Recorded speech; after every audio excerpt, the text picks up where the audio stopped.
All right. Howdy, everyone. Thanks so much for joining again. We are here with Dennis, who is the head of product at Kindo. Thank you so much, Dennis, for coming.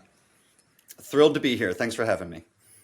Awesome. So, Kindo is a really special and interesting company that I learned about pretty recently. And what they're doing is they're primarily focused on driving AI adoption across the enterprise. And this is a massive challenge that I'm seeing both with my consulting clients and just people I talk to at companies in general. There's a big gap between people wanting within enterprises to adopt AI, but their company saying, no, you can't. There's people who are not wanting to adopt AI at all. And then there's companies who are trying to figure out their AI strategy. So today we're going to be talking about all things AI adoption at big organizations and enterprises. So, Dennis, I wanted to start right off. How does AI adoption happen across a company today? Well, that is a big and huge and hairy question. Um, I will say that typically, up until very recently, we've seen two types of adoption, right? So we have seen what I would call top-down adoption, Mhm. where high-level executives have determined that there's a certain use case that's going to get great ROI. They build a very specific tool, and then they trickle that down to the entire employee base. So I think that's a mistake, but that is one way that people do it. Sure. The other historically predominant way that AI gets adopted is really the exact way that the CIOs and the CISOs do not want it to be adopted. So, and what I'm talking about here is shadow AI, Mm. right? So this would be unofficial adoption.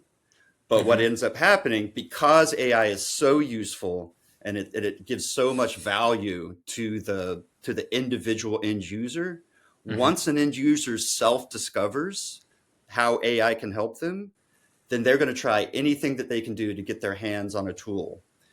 Um, yeah, I'll stop there and let you talk. But I've No, got a I, few I more love things that to say term. about that.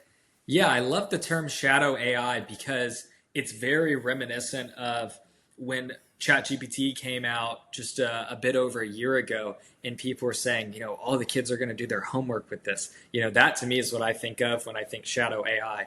But in the workplace, we're not dealing with homework, we're dealing with work projects. And with work projects comes, personal information, professional information, recordings, data privacy, all of those big things that I know as soon as people hit play on this are thinking, are they going to talk about, all the data privacy stuff? So tell me a bit more about shadow AI. Let's see. Shadow AI.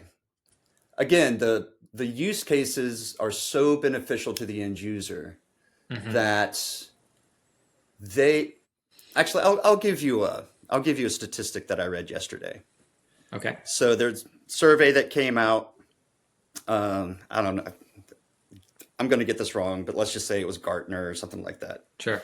And the numbers that came out were 55% of employees were using AI tools that they were not expressly told that they could use, right? Mm.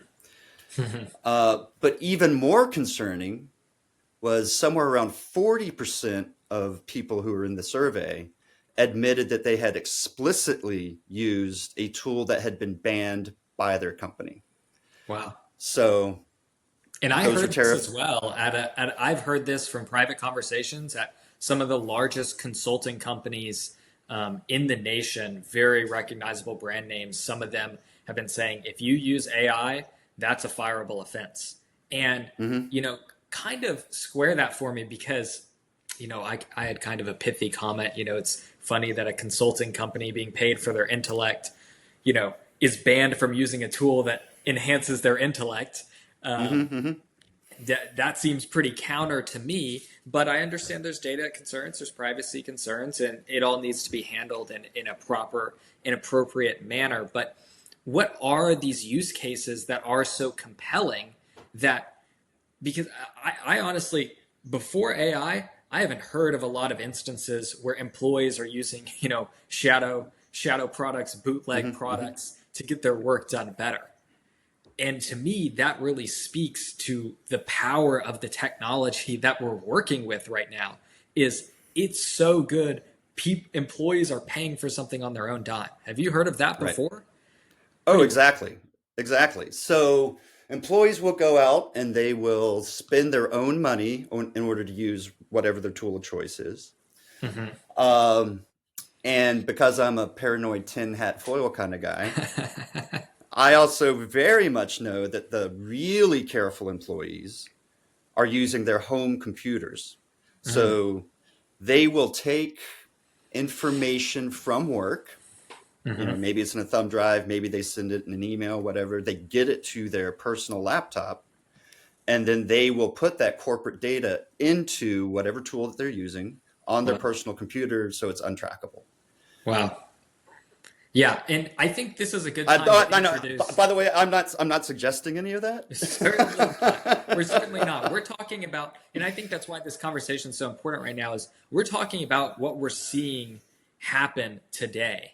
And I think this is the perfect time to introduce Kindo the product, because this is Mhm. how I was introduced to you is, I'll give you my interpretation of Kindo and you correct it. But Sure. my interpretation is employees, like we talked about, are using AI in some totally justified ways and in some improper ways in terms of data Hmm. privacy and security.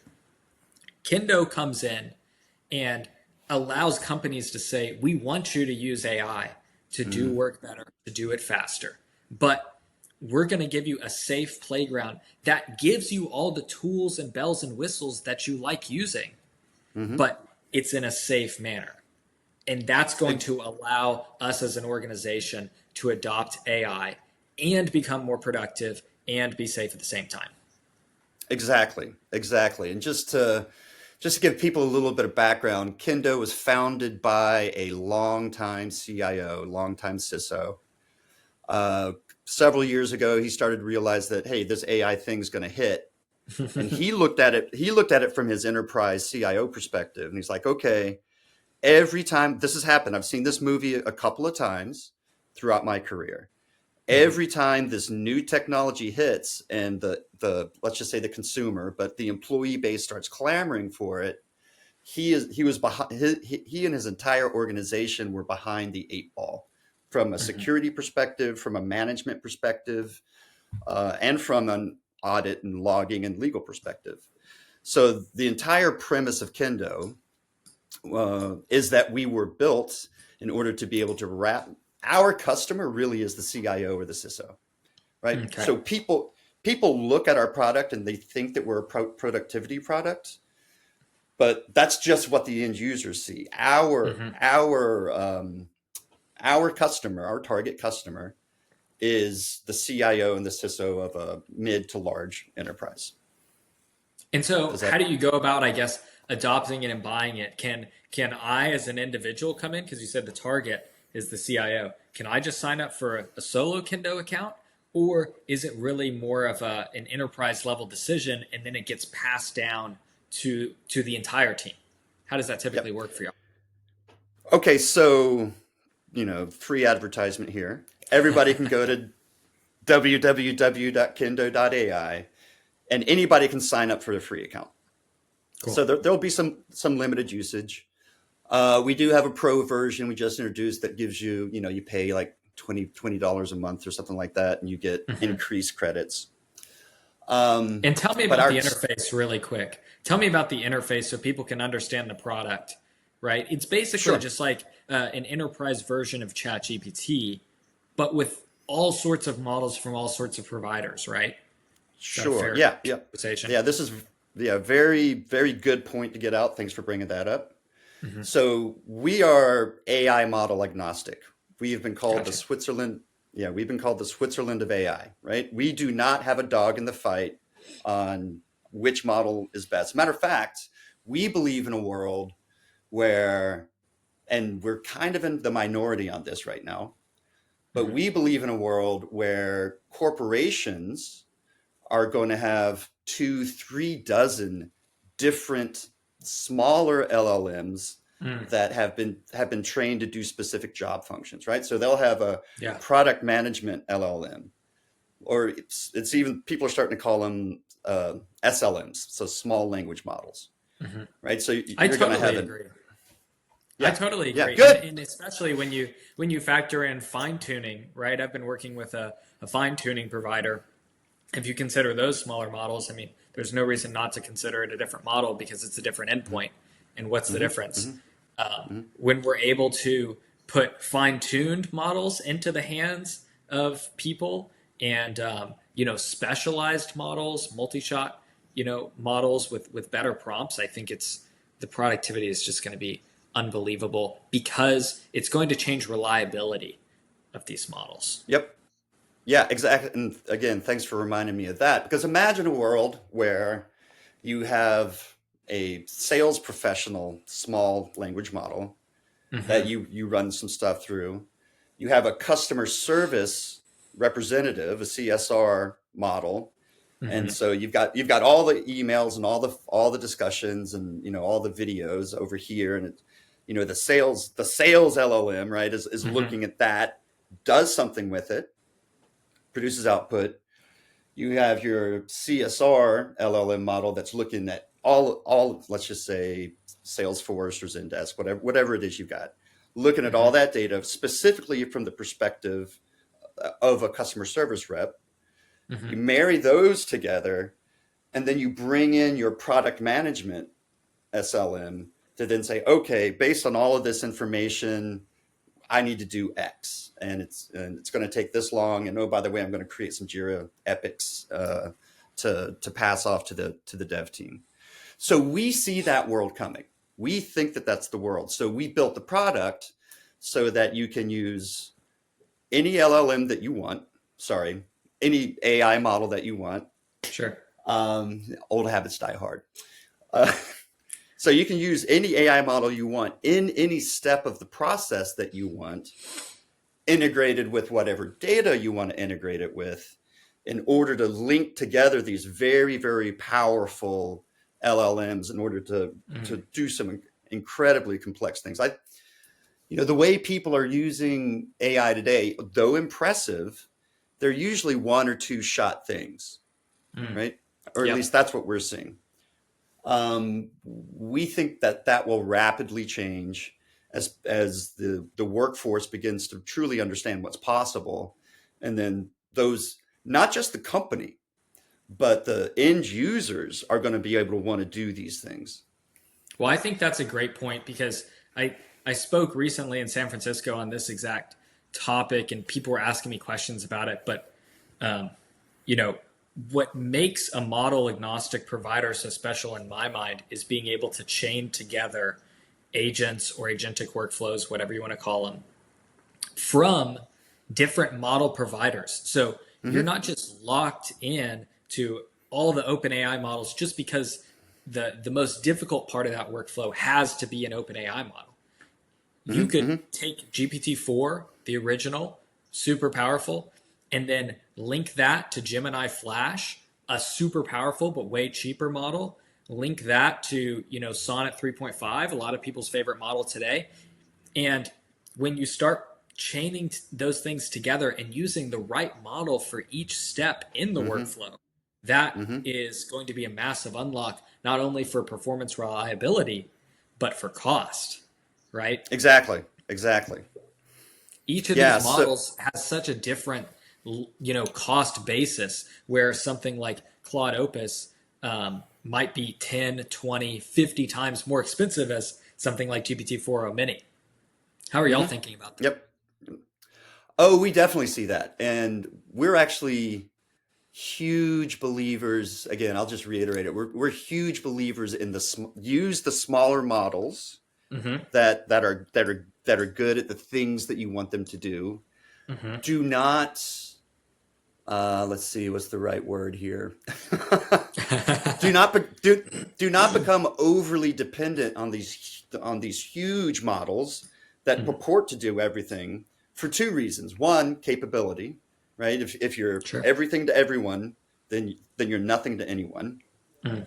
And just the compute power that those huge models take. If you're let's say you're hosting not ChatGPT because you're not allowed to do that, but let's just say you take this open source huge Sure, a LLM. llama, one of the big llama Yeah. threes that just were released. Sure. And you're hosting it yourself. Well, you have to pay for that compute power. And depending Mhm. on whether or not you're on-prem or in the cloud, if you're in AWS or Azure or whatever, you're going to have to pay. If you're on-prem, you're going to have to buy the hardware, right, Mhm. in order to run it yourself. And if you're paying a provider for that, just the compute power of these huge models might be more engine than you need, right? The Sure. engine might be too big for the car you're trying to drive. Um, and again, going back to the performance, right? So if you're using these huge models, they cannot be good at everything, right? Mhm. So the smaller models are going to give you a much more focused and good output for the very specific steps that you're trying to do. Well, and if I could kind of, I guess, reframe a little bit on a more, kind of on an abstract level, to me, the way that I see it, because I'm someone who I use OpenAI models, I use Anthropic models, I use open source models, right? All of them. And I need access to all of them. But if I Mhm. was someone who, I was a 20-person business or 100 Mhm. person business, there's no way that I'm going to be able to, you know, profitably afford access to all of these models in a safe and secure manner, right? That's just not Mhm. possible. So Mhm. picking and choosing between model providers. But as you and I know, these model providers, they're in a constant race. It feels like every week someone pulls ahead. And if they don't Mhm. pull ahead on the biggest model, then they're slashing prices or doubling speed. And it is just really incredible. And so to me, I think for companies, the biggest advice I can say is you have to stay model agnostic today. You can't overcommit yourself, right? And yes, exactly. And are you saying that just for the smaller companies, or are you also telling that to the larger companies that are 500, 1,000 more people? Well, I think it's the same situation. I think theoretically the larger companies could, have more buffer to afford it, whereas the smaller companies might not literally be able to pay for it. But it just doesn't Hmm. seem resource efficient or profitable.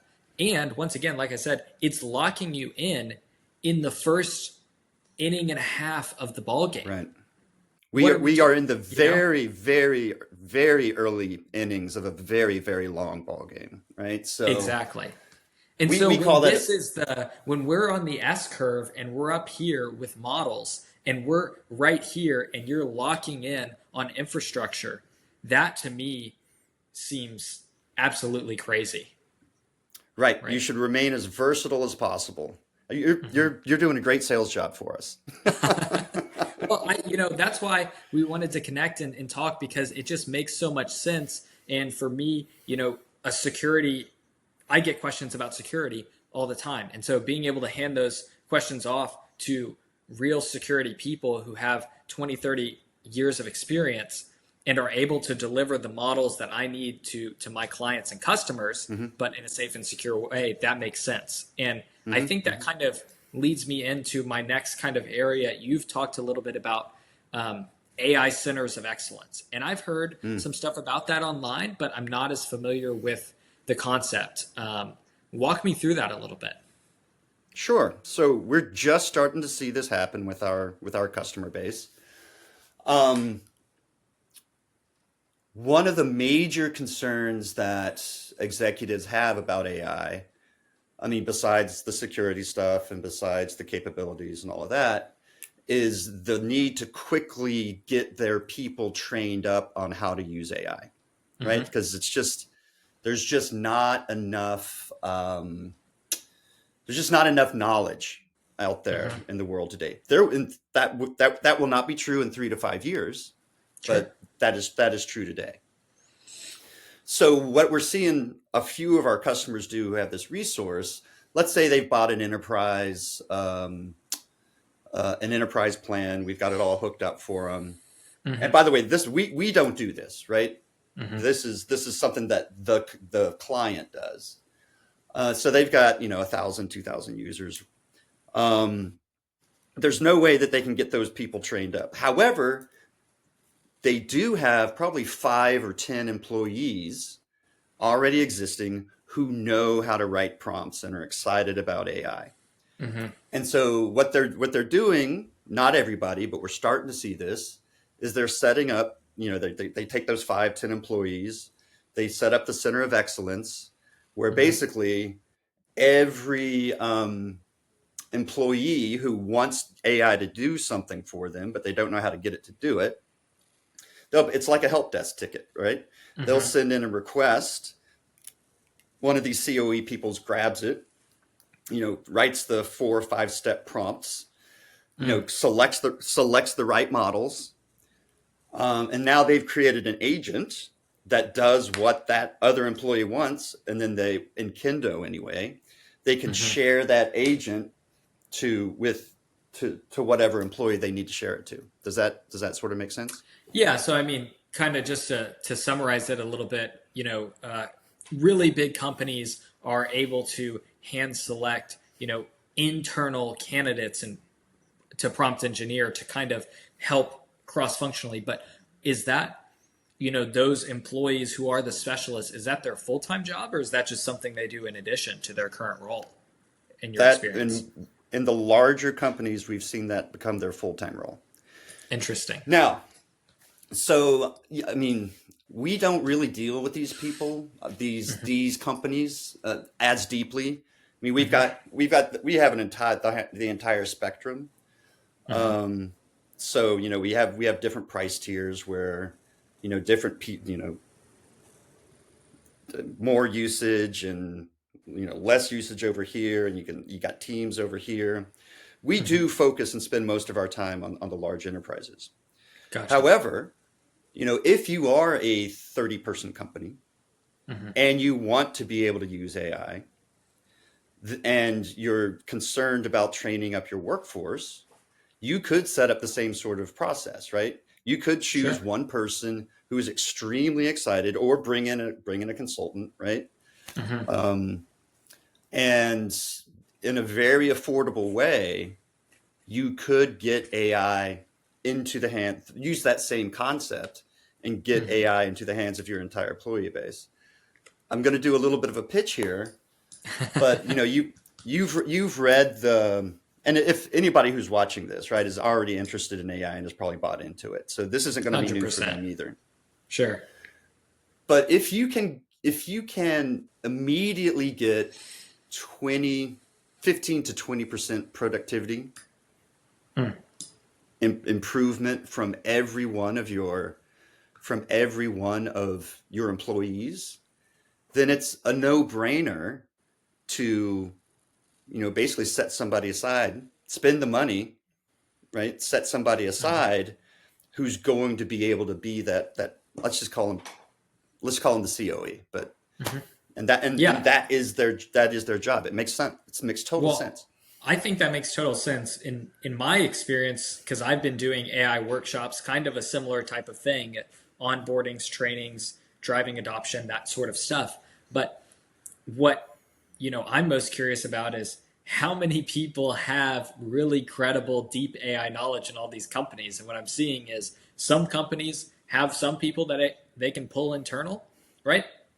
But many of them don't because it wasn't their full-time job, right? And so Hmm. that's Hmm. what I've been working with people on, and that has been incredibly rewarding because the thing I say is I personally believe independent of the role, AI can save you an hour a day every day, right? Whether Easy, it's taking easy. meeting notes. If you're a developer, I mean, you could crush days or weeks off of your turnaround time on projects. And that's I've experienced that personally. For me, projects I never thought I'd be able to build being built in weeks instead of 3 months in a whole team. It is the developer tooling with AI is just incredible. But I focus on just 1 hour a day every day. And if you're a Hmm. 100-person company, that's like 100 grand a month that you're just earning back Yep.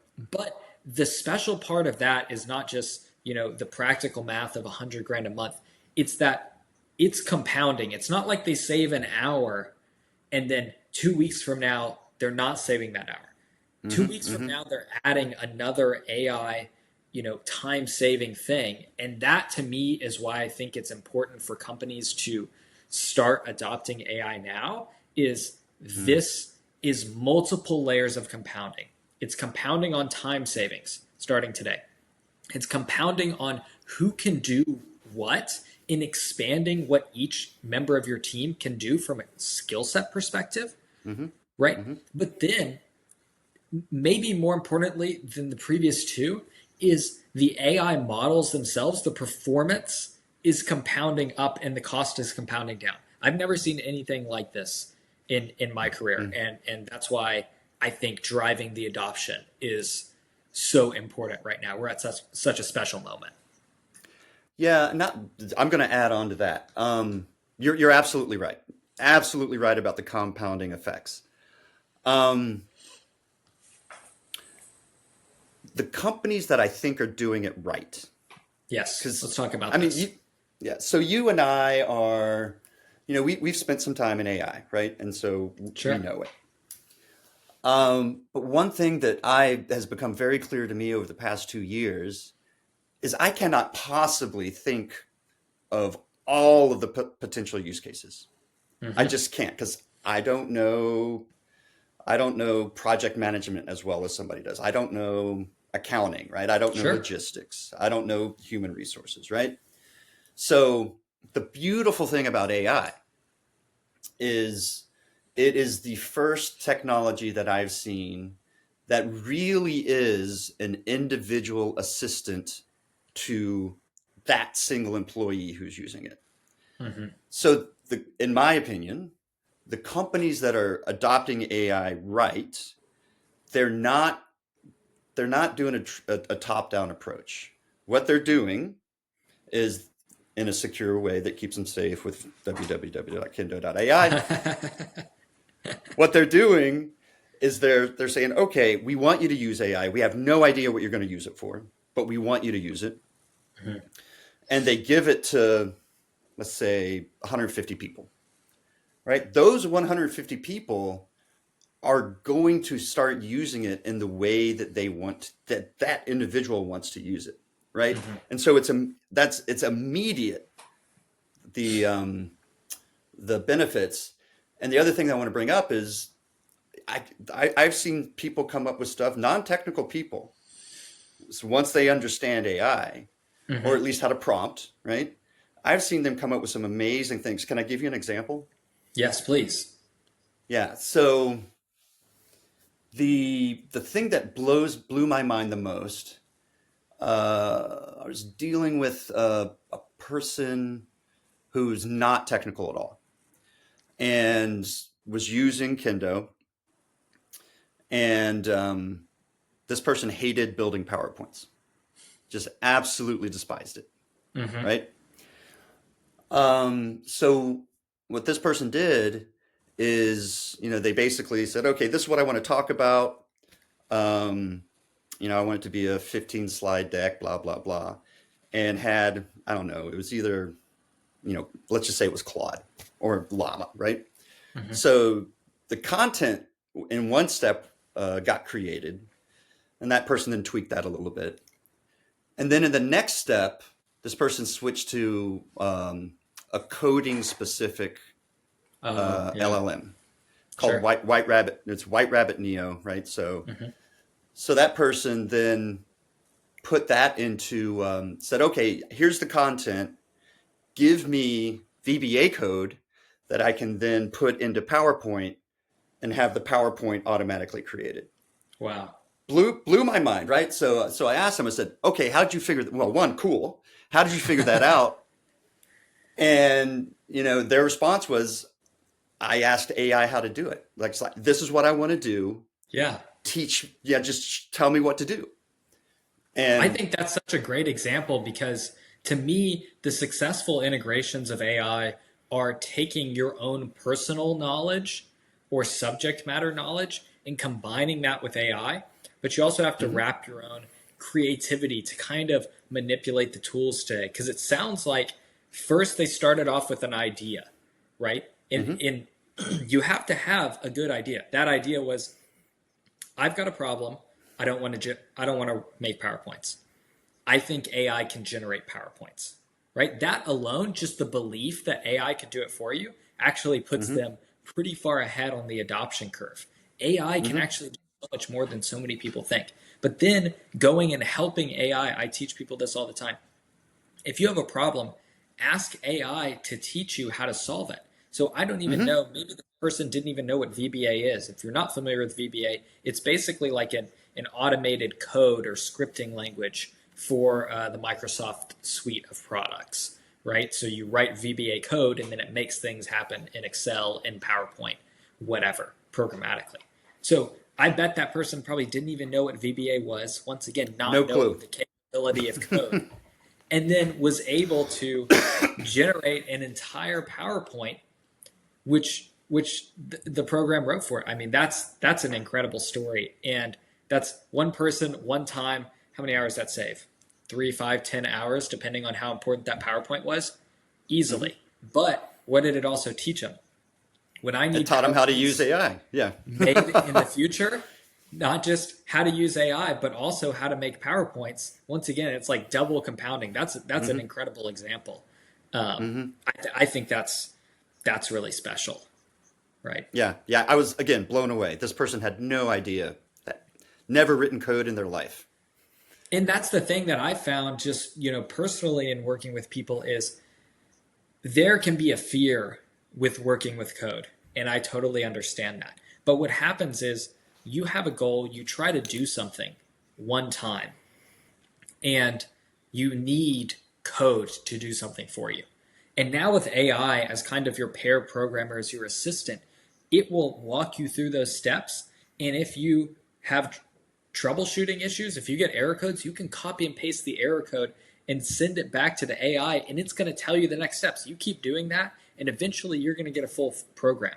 But once you get that full program, now you know I am capable, with the help of AI, which is already available to me almost for free, to create things with code. And they're going to go out and create more products and more workflows. And I think that is just, to me, the biggest thing with AI today that's not being talked about, and it can't be talked about enough, is unlocking the creative potential of non-technical people.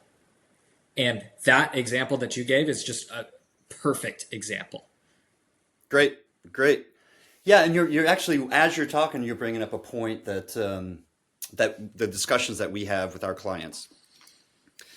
And again, so it just goes back to, don't buy a tool that has AI in it to do what you want it to do. What you do is you distribute AI to your employees, teach them the basics of how to prompt. They'll learn more and more and more. Sure. And then you're not buying an AI tool that creates PowerPoint. You're not buying an AI tool that, analyzes legal documents. You're not using an AI tool that makes marketing content for you. And you've got all of these different tools that you're paying for.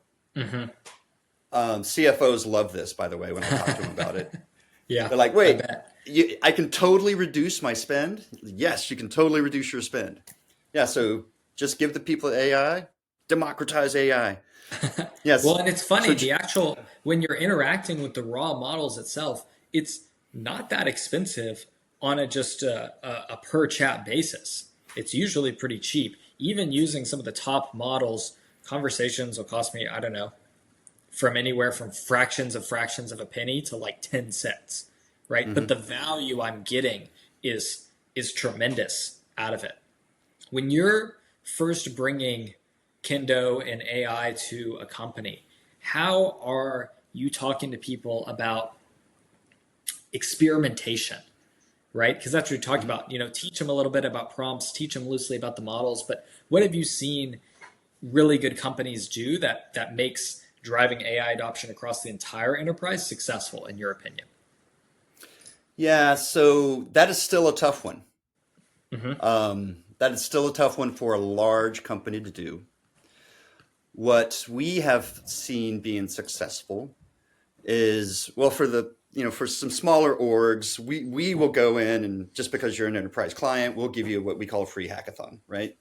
Great. But we're not subject matter experts. We know the product. We sort of know how the AI work, but I'm not like, again, I don't know what you do every day, just because I haven't been doing it Yeah. for 20 years. I didn't go to school for it.